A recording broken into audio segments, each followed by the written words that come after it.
mi Señor, mi Salvador y mi guía, y como siempre inicio con la palabra de Dios. Salmo 46, 1. Dios es nuestro amparo y nuestra fortaleza, nuestra ayuda segura en momentos de angustia. Por eso no temeremos aunque se desmorone la tierra y las montañas se hundan en el fondo del mar. No importa lo que suceda, Dios es nuestro amparo, nuestra fortaleza y nuestro guía. Una pregunta que te manda un oyente de Sol a través mío. Lo puedo poner por aquí en el WhatsApp. Dice él que cómo es posible que, coño, si Dios, nosotros somos hijos de Dios y ya tenemos 5 meses bregando con esto. Ayer yo decía que el virus ha mutado 120 veces en 6 meses. 120 veces. Eury, no es justo pedirle a Dios que nos quite esta vaina de arriba. ¿Por qué Dios no nos quita este virus y lo desactiva y ya? Y manda una señal. Una persona te manda a preguntar que por qué Dios no hace eso. Como yo no soy Dios, habrá que preguntárselo a él. No, pero que tú hablas con él, tú no hablas con Dios. Sí, pero Dios, ¿qué es lo que me dice Dios? No importa, tú no oíste ahora, no importa lo que pase, hay que estar en él. Pero dile a él, pero no se le puede decir a Dios. Pero oye la respuesta a él es Salmo 46, 1, 2. Dios es nuestro amparo y nuestra fortaleza, nuestra ayuda segura en momentos de angustia. No temeremos aunque venga el coronavirus, aunque se desmorone la tierra y las montañas se hundan en el fondo del mar. No importa aunque se muera la gente. No, que se mantenga él en el Señor y que tenga confianza que Dios tiene control de todo. Punto. Miren, quiero saludar la designación. Ya saliste de la vaina. Ya saliste de la vaina. Que lea la Biblia, dile.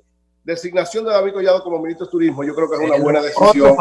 Otra buena decisión del presidente electo, que lógicamente todo lo importante es que hay un equipo que pueda entender la magnitud de lo que está pasando, sepa actuar frente a ella y camine en el sendero correcto para que el país pueda superar esta situación. Entonces, sí, pero mira que Luis Abinader se puso arriba en la comisión. No está eso. No, pero lo que digo es que Luis Abinader es del sector turismo también. Claro. Él se puso arriba en la comisión, en una comisión para dirigir el capítulo del turismo.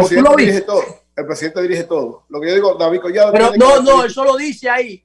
Lo dice. David Collado tiene características muy importantes para este cargo. ¿Cuál es? Tiene que ser un gerente con visión de país, con criterios de planificación y con trabajo en equipo. Yo creo que reúne esas condiciones, evidentemente, aunque no domina totalmente lo que tiene que ver con el turismo. Un gerente lo que tiene que hacer es auxiliarse de la gente que sabe, tomar las medidas del lugar y coordinar las mejores decisiones, y él ha demostrado. Yo creo que es una buena decisión y que lógicamente va a garantizar, porque el turismo es uno de los soportes fundamentales de la economía dominicana, y en la medida en que avancemos enfrentando todo lo que tiene que ver con el coronavirus, debemos entonces también poner a funcionar ese elemento de la economía que es tan importante. Saludo esta decisión y creo que se encamina a lograr un equipo que de verdad pueda enfrentar correctamente lo que está pasando. Mire, por un lado, tiene ciertas limitaciones porque hay un asesor, Joel, está la persona que preside el gabinete de turismo, que es el propio presidente, pero por otro lado, a su favor tiene que las 3 viceministras son personas de su equipo, que habían trabajado con él, estuvieron trabajando con él en el ayuntamiento. O sea, que él está ahí con su equipo. Claro. Yo confío que él va a hacer un buen trabajo y que incluso puede haber algunas diferencias con Joel, pero creo que se van a entender, porque Joel también quisiera lo mejor, así como asesor, así como creo que en el equipo económico no debe haber. No hay diferencia. Joel fue el primero en felicitarle. Claro. La saludó. Tiene que haber, entre ellos tiene que haber coordinación, como debe haber coordinación. Como lo hizo hace una hora en un comunicado. Así es. Claro. Así que ahí yo no tengo ningún... no creo que vaya a pasar nada que no sea todos coordinar y trabajar en la orientación que debe ser la orientación más correcta para beneficio del país, no de nadie en particular, sino de la nación dominicana. Miren, yo quiero hoy referirme a lo que aconteció en Europa en esta semana, el pasado martes, ayer. Según el presidente de Francia, Emmanuel Macron, es un día histórico para Europa. ¿Qué pasó en Europa en el día de ayer? Después de 100 horas, 4 días, los presidentes de la Unión Europea discutiendo cómo enfrentar ellos esta situación que lógicamente ha afectado a todo el mundo, y a Europa la ha golpeado de manera tan fuerte Recuérdense que la gran cantidad de muertos primero vinieron de países europeos, después de China, y entonces esto ha debilitado, frenado la economía de la mayor parte de las naciones del mundo y especialmente de las europeas. ¿Qué decidieron las 27 naciones que forman la Unión Europea en el día de ayer? Una especie de plan Marshall, así lo llamó Pedro Sánchez, el presidente de España. Un plan Marshall, ustedes recuerdan que después de la Segunda Guerra Mundial, también Europa quedó prácticamente devastada por la guerra. ¿Qué hizo Estados Unidos y las naciones que quedaron en mejores posibilidades, especialmente Estados Unidos? Destinar una gran cantidad de recursos, una parte para donarlo y otra parte para prestarlo en condiciones blandas para que Europa arrancara, como lo hizo. O sea, el plan Marshall dio resultado, aunque Estados Unidos participó, no estaba en el terreno, sino que tuvo que al final integrarse y apoyar, no recibió tan duramente los efectos y por tanto pudo destinar una gran cantidad de recursos. ¿Qué hizo ayer la Unión Europea? Precisamente destinar alrededor de unos 1.8 billones de euros. ¿Para qué? Para entregar una parte, 350.000 millones de euros, entregarlo prácticamente de manera gratuita en un fondo que no va a ser retornado, y la otra parte prestarlo con un interés bastante bajito a un tiempo largo. Están hablando de equilibrar los presupuestos de la 27 Naciones Europeas de aquí al 2027, es decir, en los próximos 7 años, dándole facilidades a cada quien y orientándolo, es decir, trabajando de manera conjunta. Oigan bien, ¿cuál fue la orientación? La orientación es un fondo de recuperación de 750.000 millones, 390.000 millones de euros en transferencias directas no reembolsables, es decir, 390.000 millones se va a distribuir de manera más o menos equitativa para no ser pagados, sino fondos no reembolsables, y 360.000 en créditos blandos y a largo plazo. Es decir, ¿qué hizo Europa ante una situación que afecta a todo el mundo? Auxiliarse, unirse y buscar lo que va a ser la salida fundamental para dinamizar las economías.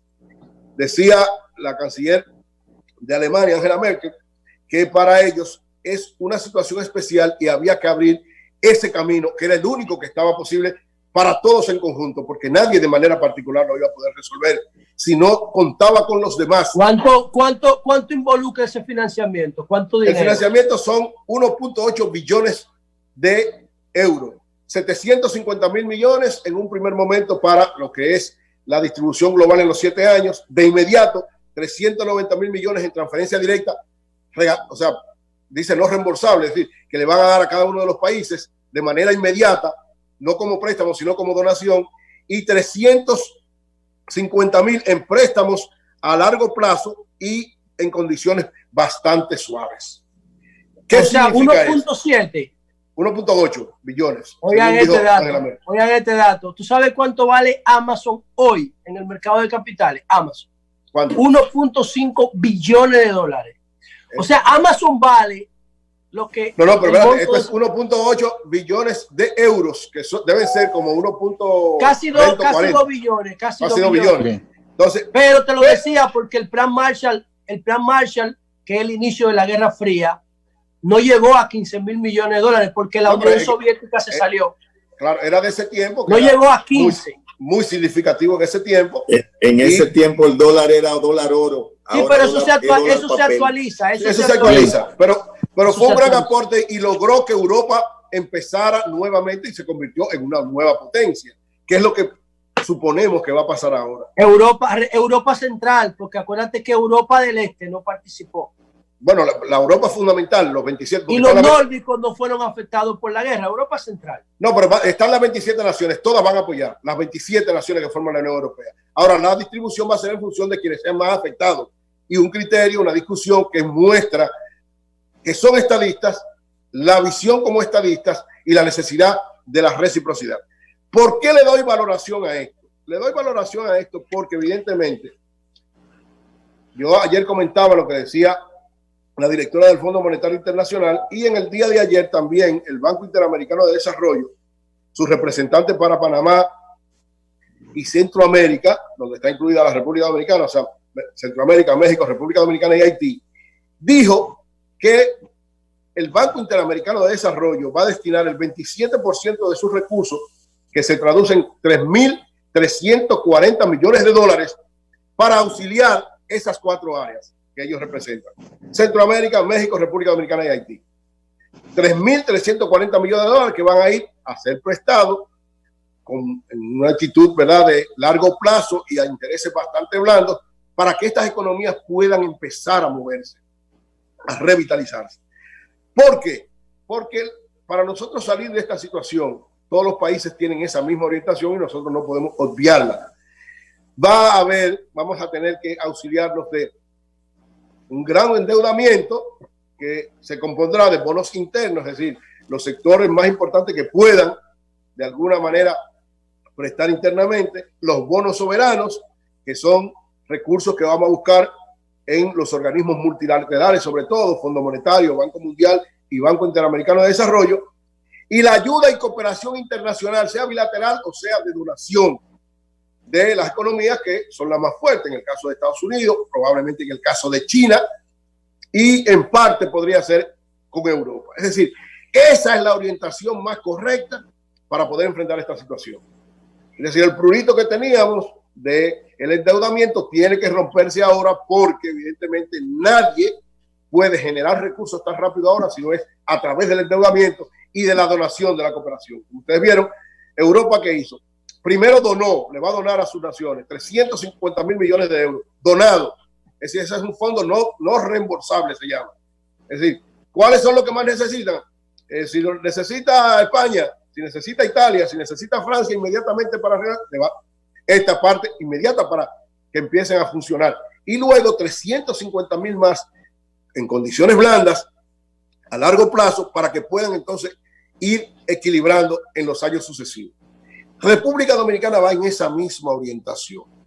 Y por eso digo, el equipo económico tiene que actuar de manera coordinada, porque evidentemente hay que darnos cuenta de dónde podrían salir unos bonos internos, de dónde podrían salir estos bonos internacionales. Gracias a Dios, la economía dominicana tiene una buena imagen internacionalmente, o sea que va a ser fácil relativamente poder conseguir estos fondos.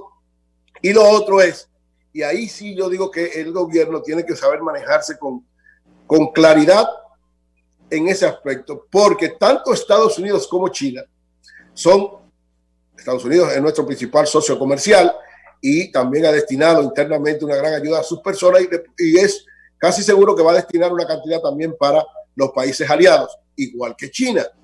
China, que de alguna manera, ¿verdad?, tiene un nivel de responsabilidad en esto, tiene también una actitud de colaboración a los diversos países. Entonces, estos 3 elementos, bonos internos, bonos soberanos y ayuda internacional, es la clave para salir de esta situación, o por lo menos para enfrentarla con mayores posibilidades de generar rápidamente un fortalecimiento de la economía. El presidente Luis Abinader dijo ayer, cuando salía del Ministerio de la Fuerza Armada, que era la idea, ustedes se acuerdan, Gonzalo planteó un plan nacional de construcción de manera inmediata, porque la construcción es el punto que puede mover más rápidamente muchos sectores de la economía. Ayer Luis Abinader plantea eso en términos específicos, es decir, va a empezar un plan de construcción en coordinación con el sector privado, que lógicamente debe ser el inicio.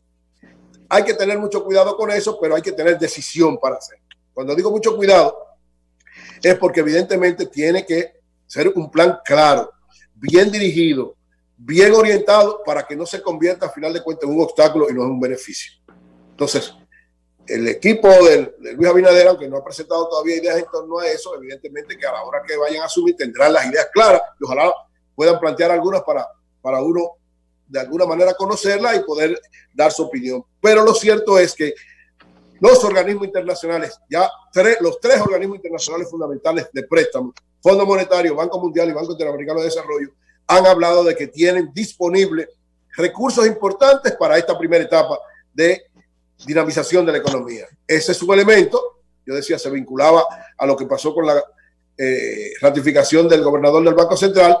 Supongo que ya algún equipo de Luis Abinader deberá estar en eso, porque hay que empezar a tocar puertas rápidamente en coordinación con este gobierno, los 2 gobiernos, porque no se puede esperar que otras naciones vayan a usar ese dinero primero y nosotros nos quedemos de último.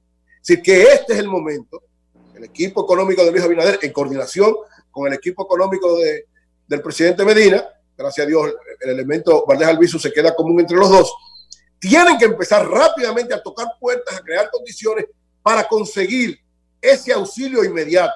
Ese auxilio inmediato es donaciones y préstamos de organismos internacionales a largo plazo y a intereses bajos, rápido. El BID acaba de decir, tiene 3.300 millones de dólares disponibles, 3.340 millones de dólares disponibles para varias áreas, pero estamos nosotros incluidos. Hay que moverse rápidamente. El Fondo Monetario dijo ayer, nosotros estamos en disposición de ayudar a todas las naciones. Esa es la salida que debe darse. Entonces, rápidamente, una comisión, quien sea, coordinar con el Fondo Monetario Internacional para también tener de alguna manera ya apalabreado esto, que esto pueda fortalecer la economía. Yo creo que si trabajamos en una orientación clara, en esa orientación triple, bonos internos, bonos soberanos y ayuda internacional básicamente de Estados Unidos y de China, podemos enfrentar en mucho mejores condiciones los retos económicos que vienen a partir del cambio de gobierno. José. Tengo una primicia, no sé si darla ahora o después. No, ahora, si es primicia, ahora. Esta información va a repercutir mucho en República Dominicana. Ahora mismo, el presidente de México, Andrés Manuel López Obrador, en su rueda de prensa diaria, está anunciando una reforma para modificar el sistema de pensiones y aumentar en 300% la capacidad que tienen los trabajadores de retirar sus ahorros. Ahora mismo, ellos pueden retirar el 10% de sus ahorros cada 5 años. Y él está planteando que eso se lleve a 40%. Para que tengan una idea, a 40%. Para que tengan una idea, 40% México, cada 5 años. Cada 5 años. Hay otra primicia, Julio. Esta internacional. Déjame terminar. Oye, este dato. 267,000 trabajadores retiraron el 10% de sus fondos en el mes de junio. 267,000 equivalentes a 36 millones de dólares o 1.590 millones de pesos. Pero resulta que los trabajadores dicen que eso es insuficiente para paliar el impacto económico que ha tenido el coronavirus en sus vidas. Y que ellos no pueden vivir con eso porque hay aquí como allá ha habido una cancelación masiva de empleados. No de eliminación del contrato. Entonces, oigan esto. Tremendo solucionador de problemas. Espérate. El dinero de ellos, Julio. Exactamente. Vayan a resolver. Ahora, ¿qué va a pasar eso? Oigan, Chile tiene un 10, ¿verdad? Chile tiene un 10 y está discutiendo un 5 más. Nosotros tenemos nada. México tenía un 10 y lo quiere llevar a un 40. Okay. Esa noticia se está produciendo ahora porque él no ha terminado de darla, la está leyendo. De acuerdo. ¿Qué va a pasar aquí? Julio, tengo una información. Eso salga publicado en todos los portales del mundo. De acuerdo que en un año de prosperidad económica, sin crisis de coronavirus, López Obrador puso a crecer la economía mexicana el año pasado 0%. Bueno, y entonces agrégale a eso. La crisis ha desplazado en México 555,000 trabajadores. Sin la crisis económica, él tenía hundida la economía mexicana. Julio, esto la crisis económica. Sí, esto sí tendrá impacto en la República Dominicana porque son las dos todo tiene impacto. Julio, esto tendrá un impacto en la República Dominicana y en el mundo, y es sigue creciendo la desconfianza entre Estados Unidos y China. Estados Unidos confirma que ha ordenado el cierre del consulado chino en Houston, Texas. Ellos acusan a los chinos de haber hackeado una vacuna que estaba desarrollando Estados Unidos. Con respecto al tema del coronavirus, China niega la acusación. El fin es que esta medida no se había anunciado. Vamos a ver si el gobierno chino tiene alguna decisión recíproca. Pues, retornamos en breve, señores. Cambio y fuera.